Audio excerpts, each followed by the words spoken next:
Welcome, welcome, welcome. Thank you. Welcome, Kerry, Tiffany, Pamela. I'm Rosjke Hasseldine, and welcome to anybody who is listening now or will be listening to this Facebook Live, either now or as a recording. Today, we're going to be talking about what mothers and daughters bring to therapy or coaching. We're going to be using the word therapy and coaching interchangeably because there are some differences. For example, therapists are taught how to diagnose and more do look further back than coaching looks forward. But generally speaking, there isn't a significant enough difference. So we're going to use the words interchangeably. And so just to introduce myself, I'm Rosjke Hasseldine. I'm the founder director of Mother-Daughter Coaching International, where we train, we provide training courses for professionals, so therapists and coaches, on how to work with and understand the dynamics with mothers and daughters. So how to work individually with mothers and daughters or mother-daughter couples. I'm the author of 2 books, The Mother-Daughter Puzzle and The Silent Female Scream. And if you're a therapist, I'm talking at the online American Association for Marriage and Family Therapy in October on jealousy, maternal jealousy. So if you're a therapist and you are at that conference, have a look at it, because we have a very interesting take on maternal jealousy that really takes the shame and the blame away. So, right. Kerry, do you want to introduce yourself? Yeah. Hi, everyone. I'm Kerry. I'm a certified life coach and a certified mother-daughter coach. And I currently work with Mother-Daughter Coaching International and Rosjke as Director of Operations. Welcome, Kerry. And Pamela, do you want to introduce yourself? Yes. Hi. Thank you for having me. I'm a marriage and family therapist based in Connecticut in the U.S. And I've worked with, children, adolescents, and families, but I've been really excited to bring in the mother-daughter work. I feel like it's kind of added a huge piece to my practice. Brilliant. Glad to have you, and glad to have you both on board. And Tiffany, where are you? Here you are. Excellent. What's happening? Hi, guys. I'm moving around a little bit. My my connection is a little spotty, but hello, everyone. Yeah. Do you want to find a I am Tiffany Robinson. I'm a licensed marriage and family therapist. I am also owner of Empowering Connections. Whoops, Tiffany. Yes. Do you want? Yeah. I'll leave you to find a good spot and check where you're sitting and look what's around you. And when you're back, we can. Okay. Perfect. Thank you. Yeah. Okay. Let's just start talking. Tiffany will be back. So, internet can be a bit fickle thing sometimes. Yeah. Just when you need it, it plays up. So, what do mothers and daughters bring to therapy or coaching? I've been doing this for over 30 years. 1997 was when I graduated and started working with mothers and daughters. We've got somebody saying hello. Hello. Welcome. And it's really changed what I've seen, what they've brought. I mean, when I started in 1997, a lot of mothers didn't realize that could go. Mothers and daughters realize. So they would sort of come because they were either depressed or the anxiety. But it's really changed in the last, I'd say, 10 to 15 years. I see mostly couples now. It's right it is in the collective consciousness that this is an important relationship to go to therapy for, and they go now more for actual relationship issues. Because they're arguing, usually after Christmas or Thanksgiving. It's usually an event that they realize it's time to sort out. And many of them do come now thinking, yeah, it's not just because everything went haywire at Christmas. This has been going on for a while, and it's like a frog that tolerates the boiling water. We've tolerated it for too long, and we need to get it sorted. And I just want to say one more thing.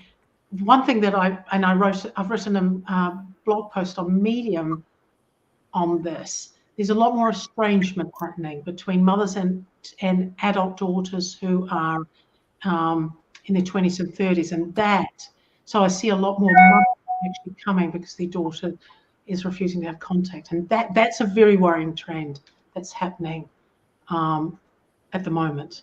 So I'm going to stop talking. Kerry, do you want to chime in on what you see mothers and daughters come to therapy or coaching for? So yeah, sure. So I'm a coach, and what I've noticed is that if I have a female client and they talk about their problems and their issues, mum or mother comes up a fair bit. Yeah. And if I didn't have the mother-daughter training, I would struggle to help them. Simply put, it would be really difficult for me to understand the dynamics of the mother-daughter relationship. It would be really hard for me not to have my own personal opinions and my own map of the world about it. And I would have to be very, very subjective. So what I've found is that the mother-daughter attachment has helped me either stop the session and go, we need to do mother-daughter coaching, or make it an integral part of the session so we can work on it that way. I've even found really, really useful doing the mother-daughter history mapping session. So a client will sit there and they'll say, I don't understand why mum's doing this. I don't understand why mum's doing that. Why is she behaving this way? Why have I got this? And it's by doing the history mapping that we can unearth the generational themes, and out they pop: the emotional silence, the emotional neglect, all the different themes come out, even like alcoholism and all sorts of, violence and sexism and all those things come out. And then they kind of walk away really relieved because it makes perfect sense to them. So it is a crossover. It's like we were speaking earlier, it's like therapy-based coaching. Mm-hmm. But without it, I don't see how you can effectively treat a mother or a daughter without being a mother-daughter coach. I agree with you, actually. Yeah. Yeah. I was going to say that's kind of why I think I found this program, because I felt like I was getting stuck. Like, I think I was either picking one family member to focus on and do the diagnosis and try to do the clinical treatment, but feeling like you never really were helping enough.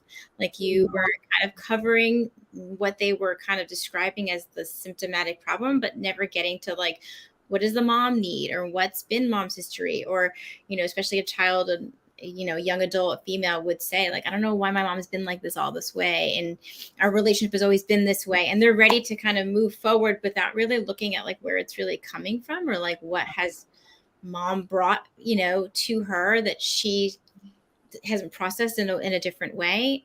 So that's why I think, the training came at a perfect time, because I started to even realize as a family systems therapist, like there was something still missing. I agree. And in a sense, what you're talking about is exactly sort of my journey. Let me just let Tiffany, she's found a Wi-Fi and it's all good. We'll get you to introduce yourself in a minute. Yeah, what you're talking about, Pamela, is in a sense my journey in developing the mother-daughter attachment model. What I learned about doing genograms and just wasn't working. It wasn't getting below, because what we need to find out is what women's experiences, especially patriarchy or violence or racism. We need to understand that, and really, I hadn't. Most of the training doesn't really teach us that. No, and also just to go back even further generations, it's not even just looking at moms, right? It's like, how did mom's mom treat her and mom's mom, right? So you go back and you realize like this historical pattern and like what emotionally has happened to each woman through those generations. And so it's not just, this is why we're here. It's like, this is why we're here, Exactly. Yeah. Yes.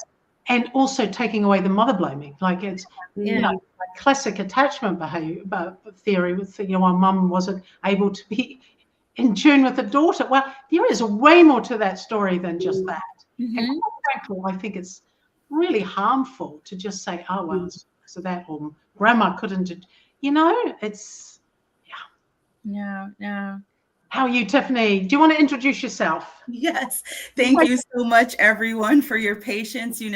I always say when technology messes up, that means it's a good message coming through. And, the interwebs in the world trying to get in the way. So again, everyone, my name is Tiffany Robinson. I am a licensed marriage and family therapist, emphasis on family, here in the Metro DC, Northern Virginia area. And I'm also the owner of Empowering Connections, which is an organization focused specifically on empowering mother-daughter relationships. Yeah. And you're a certified mother-daughter coach. I am a certified mother-daughter coach. Yes, this is my jam. This is my jam. Yeah. So what do you see? Have you seen any changing? And what do you feel now is happening in terms of what brings mothers and daughters in for mother-daughter therapy or coaching?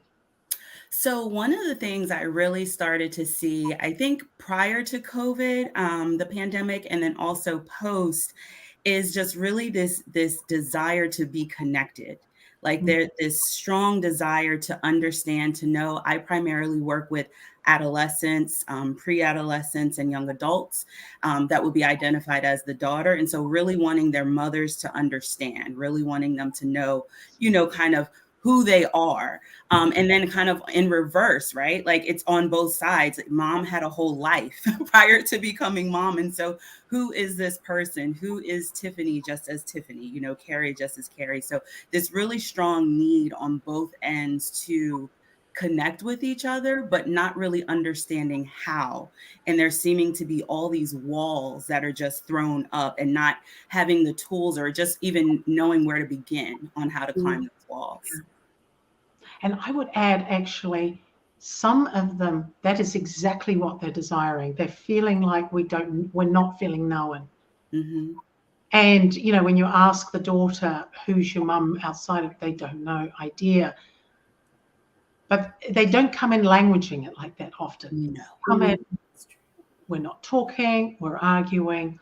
It's only actually even in the first session when, we're unpacking some of the things and we start talking about, what do we know about each other, that they realize, that's what it is. Yeah, I was going to add that one thing that I noticed is that there's a description of like, we're so different. Like, oh, we're so different and we've always been different and we don't see eye to eye. And they hold on to that, and they're trying to kind of get the other person to understand the difference. But sometimes I find that they're not really that different, right? Like they're not. And once you start kind of unpacking that history and looking at like, where did mom come from? Where did that source of love come from? Like, how has she seen relationships? Then they're not so different anymore because they'll start identifying like, oh, like I feel that way now, or I've sensed that too. So that I think has been really helpful with mother-daughter coaching, is to also not focus on the differences as much. Yeah. Yeah. I think what you just highlighted is there's a couple of myths out there that it's mothers and daughters argue because of hormones, a classic patriarchal reasoning and sexism, and then it's because they're so different or they're so alike, they're too alike that they can't get. All of that is rubbish, because there's way more going on than that. And it's like, I was writing a blog and it's suddenly, when you're writing something, suddenly you write something, you think, oh my gosh, where did that come from? And it's like a magician. That's what I feel patriarchy is. It's like a magician that wants you to see, look over here, when in fact what's actually happening is over here. It takes you away, takes the eye away to where it wants you to look. Rather than where, Pamela, what are you going to say? There's like hidden messages of patriarchy, though. You know what I mean? They're hidden and like hidden in your everyday. They're hidden in like your everyday kind of routine, and you don't realize it until you really stop and have that conversation about it and start pulling that apart. And so I think that's why we kind of gravitate, or clients can gravitate towards like the roles, like she should, and they her, without realizing like that's not the shoulds and that's not the nevers. There's way more there. Patriarchy is absolute key to the mother-daughter coaching, without no question. And it's when you do the mapping and you unearth the generational themes and the patriarchy stands out at you, they go, that's why grandma did this, or that's why grandma behaved this way, which then impacts on, well, this is why mum did this, and this is why they're doing it to me. And but there's a whole generation of women waking up and going, this isn't normal, this isn't right, what's going on, what's happening? And they're trying to find answers, and they need to come to mother-daughter coaching because the answers are there. Exactly. And even so, I'm preparing for the AAMFT talk that I'm doing about maternal jealousy, and you know, I think I've only ever heard one mother say, I'm jealous of my daughter. Normally it's so shame driven, and so that they will never admit to it. But so, you know, but the mum will be very cold or very emotionally distant or very controlling or not able to say, well done, this is great, and the daughter's really hurt. But if we really understand, so I'm giving a spoiler alert here, actually, if we really understand why mum's like that, like, you know, she maybe didn't, what she never got to have, and what she's missing, and the grief, that's the thing, spoiler alert, that she's feeling, it's like a completely different way of looking at it. It's like you're looking at a different picture. So Rosjke, we have a question from Ross, who says, so what if the mum has no mother or grandmother on the maternal side? Well, there was a mother and a grandmother there somewhere. Yeah, I'm assuming they're saying if they're not alive. Because mum was there at some point, and the mum did have a mother. So what we're talking about here in terms of mother-daughter history mapping, it's not about whether they're alive or dead. It's about what the experience, having an understanding of what, say, grandma's life was like. Not just the stories of what happened, but what was her emotional reality? Was she heard? Was she understood? Did she, in terms of jealousy, was she able to fulfill her dreams? Chances are no. How did that impact her? And unfulfilled dreams are really toxic for women and for mother-daughter relationship. And the mom, how did she, right, so if mum left at a very early age and her mother died. So yes, so understanding why that happened. So if there is a lack of information because mum either died or wasn't in the daughter's life, it's really looking at what went on that led to the mother leaving, and what was the impact of losing mum so early. Any thoughts here? Because I feel like I'm talking too much. No, I was going to add that, you know, actually to that, maybe that question is that, you know, if there are siblings, because, you know, or if there are aunts and uncles around, you do get kind of little pieces of the story, you know, so it's not just I need to get the full source, because sometimes actually people don't even remember, like, I don't remember. And that maybe you kind of make that a homework, is to kind of come back and say, okay, let's see what we can gather. Let's see what we can, you know, get from other family members and what their impressions were, pieces that. So I don't think it has to just stop with that absence. And like you pointed out, that absence, I'm sure, had an emotional, mental, and maybe physical impact, right? And how maybe certain people were treated or discussed, and how they were welcomed or not welcomed in the family. So there's always work to do there.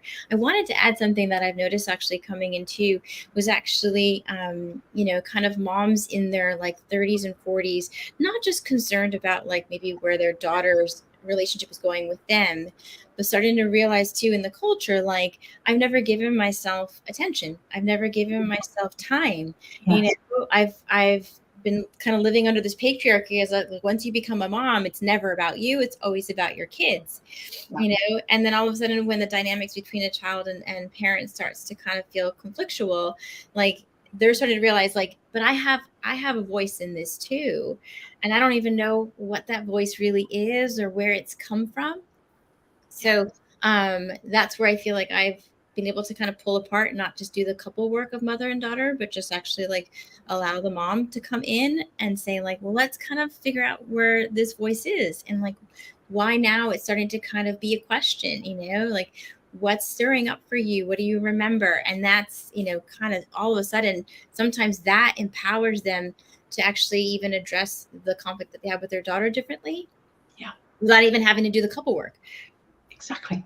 Yeah. This is brilliant, because this is what we're talking about here, is generational change. Yeah. Mm-hmm. Exactly. Which is what this book is all about. And I just want to add one thing that you said too about getting information. So I'm just cycling back. It's very important to put question marks on maps, mother-daughter maps, because it's very important to identify what is not known about someone. Mm-hmm. Sometimes it's really shocking how little is known about someone's life or mum's life. But coming back to what you said about that to me is so exciting. Yeah. That young adult daughters who are mums are trying to change the narrative. Mm-hmm. Yeah. Finally. Yeah. I know. I kind of wanted to add that because Carrie, earlier you mentioned this awakening, right? And I think part of that I'm seeing again on the younger side is this kind of understanding, and Pamela, going along with what you're saying, that there's room for more than one voice, right? Like the patriarchy continues to kind of say and set the message that only one of your needs can be met. Excuse me. So Pamela, as you were saying, like mother saying, all right, well, my needs are pushed to the side. And so helping to create that language around what those needs are for both mother and daughter, I'm finding to be so like powerful and healing with clients, of just being able to say like, oh, we can, it's not a, but it's an and so really being able to highlight that has been really, really healing, I think. Absolutely. Really well said. I also notice, I feel like I jump every time I have an idea. I'm like, one more. But I also was thinking, I've got, just even young adults, like young girls who are entering into their like adult transition, like they're about to graduate college and starting to realize like what they're walking into that new kind of phase of their life, and feeling sometimes unresolved with some of the mother-daughter issues, but also learning in that time of independence, like how much patriarchy has been kind of removed because they've had that on their own. And so it's a really interesting kind of, I guess, like zone, because they're like, I'm leaving behind the things that I've grown up with and learned, and I still maybe see. I'm starting to recognize a little bit more of like me. I'm also entering a world though that actually doesn't necessarily, eliminate patriarchy. So how do I navigate that? And that's been interesting too, because sometimes when you feel grounded in doing the mother-daughter work, you go into that adult phase feeling a bit more whole, like, okay, I can see things differently.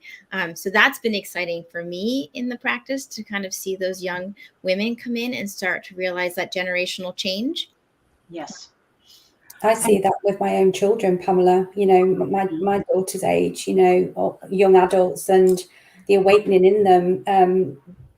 There's times when they seem more awake than I am with the patriarchy and the feminism and the sexism, and why is this, and there's a fire in their bellies. There's something's definitely happening with our younger generation. Yes, I love it. I think this is so uplifting to talk about, because I think this, as I said about the estrangement, I see two parallel things happening in terms of what we're describing here with young adult daughters waking up. And often that's where I think why mother-daughter relationships are so marginalized, including within the therapy world, is this is the power of the mother-daughter relationship. Yeah. Because if you get the mother on board, you can change so much within the family system and the dynamics within the family. And yet there is also that corresponding trend of daughters who haven't woken up, but have followed this, mum's a narcissist, mother blaming, mum's controlling, all of it. And I see the mum, I think, I don't know what the daughter's talking about. This is not, the mother's not, there's something not right here. And, social media has a massive role to play here. And I think the therapy world has a massive role to play in terms of the way mothers can be blamed too. So it's wonderful to hear that actually, so there is in a sense the fight for who's going to, and I think the awake women are going to win. There is no doubt about it. But maybe you do need that, or I'm just sort of musing here actually, maybe you do need the other, because it shows where we have been and where we're coming from, and this is the new voice. So Mm. I'm just musing aloud here that actually I think it's a good thing that both of these are here. Yeah, definitely. I see what you're saying about, I think you mentioned earlier, and then hearing the mother blame was about like just cutting them off emotionally, just saying, oh, they're so narcissistic, I can't deal, I just don't want to talk to them. And yet while that seems like a healthy, boundary, it's not. Yeah. And I think we live in a culture of like, we want to fix it. We want things to just get better quickly. So we start kind of putting those labels on. And those big decisions to justify. But then you think, years later, especially when you're raising your children, memories come up, right? There's like this unresolved grief. And then, or maybe you're just triggered by things. You're like, why am I feeling this way? And so then it goes back to like, well, that decision earlier, it's still playing out because nothing's changed. Yes. It's because mothers and daughters are wired for connection. Yeah. Right. Yeah. Right. And when that connection's broken, exactly what you just said, Pamela, years and years later, the birth of her own child, or whichever their own daughter gets married, it's going to trigger all these old emotions, and it surfaces again. It's never going to be resolved. And they're sentencing themselves to a life without their mother. Yeah. Right. Contrary to the wiring, contrary to what they need, contrary to what their emotional and emotional development needs. So it's really, this is really quite a serious thing. Yeah. Tiffany, what were you going to say something?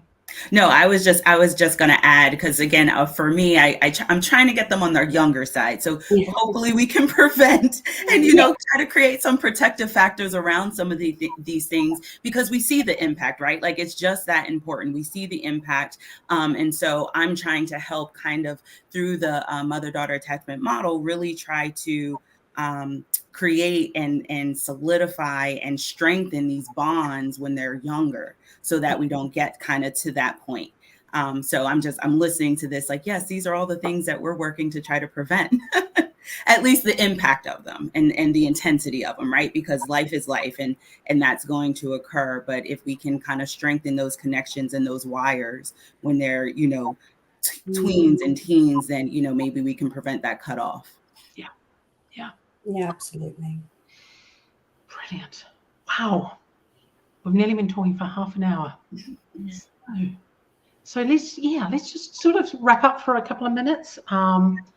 This has been really, I always feel when I do this, it feels like such a rich conversation, and in terms of how we've bounced around ideas about that, and in particularly, like in summary, that what mothers and daughters, what they think's going on, there is a whole lot more going on. So if they're coming full because of an argument or progressive arguments or what have you.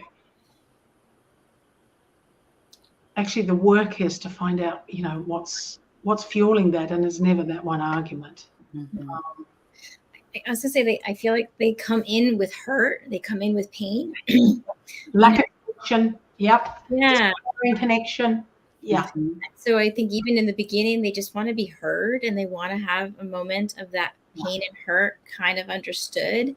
And then, but I've noticed that after the hurt, it goes into the pointing fingers, and it was her fault, or she did this, and like a long list of like, let me just tell you, 10 years, and I get it. Like, I get it. It still hurts, and there's memories that you just can't forget, and it's hard if you're not understood, or you don't understand where it's coming from, or you don't know what that voice is. So you hold on to that list, and then when you start doing the mother-daughter work, like, you start realizing, like, I got to put this list down. It hasn't served me good at all. Like, I need to look at it totally differently. And I have to look at it as like, my mom has a story.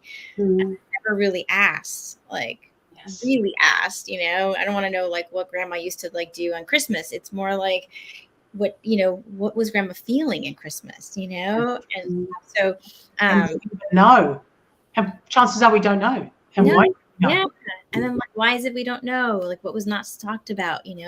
Maybe there was an allowance to kind of actually have a presence in the holiday. So there's so much that opens up. But I think that one thing I just noticed is that they walk in feeling the hurt, and they need, the understanding, but we have to give them that moment too.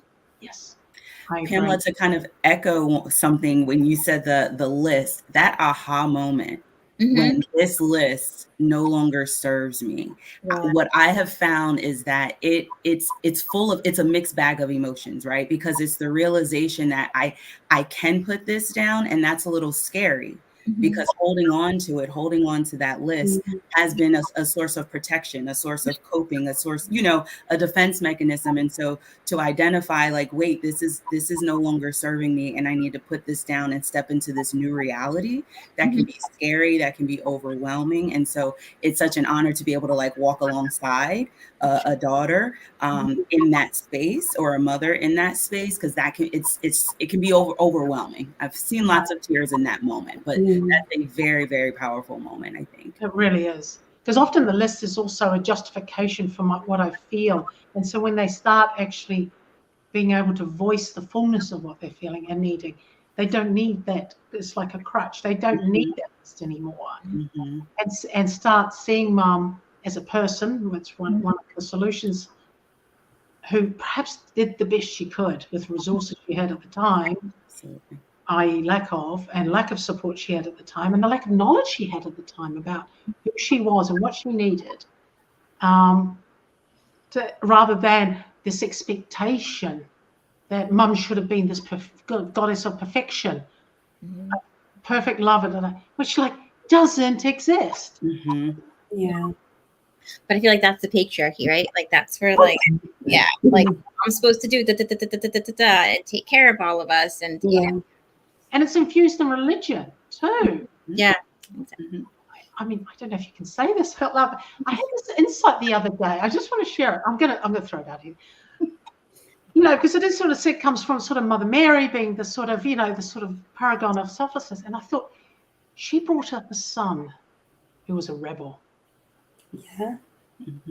It's funny, and I've got goosebumps down my neck, down my back when I say this, because it was I only just realized this a couple of weeks ago, and I thought, because I actually have her statue on my desk, because I feel she inspires me. And I thought, you brought up a son who pushed against the Roman Empire and was a rebel and fought for justice and good. Yeah. What does that say about you? Yeah. And I don't think that language is out there in terms of, she's got her fingerprints all over that. Right. Yeah, definitely. Yeah. Absolutely. I guess it's a bit radical to say that, but it was such a boing that I thought, I think that's a insight to who she might have been. Yeah. Amazing. Anyway, so Kerry, last words. Do you want to say anything else? Oh, just each time I'm on one of these chats, even as a coach, I still get excited about what's to come, what changes. It just fires me up again and makes me want to just do so much great mother-daughter coaching work. And it's been an honor to sit and chat with you all. Thank you. Likewise. Thank you, ladies. This has been absolutely a delight and a highlight of my day. So I'm going to end this, and thank you for everyone who has put in the questions and hellos in the chat and has participated today and listened today, and those of you who will listen to the recording of it. Thank you.